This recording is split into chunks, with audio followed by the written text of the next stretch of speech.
करते, सर्व देवळातून देवाच्या रीतीभाती पाळते, सतत देवाची पूजा अर्चा करते, ती आई असते. ती असते म्हणून आपण निवांत असतो, निश्चिंत असतो.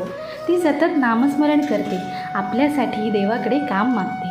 माझी मुलं, माझं कुटुंब सुखी, निरोगी आणि समाधानी राहू दे, तिची हीच धडपड असते.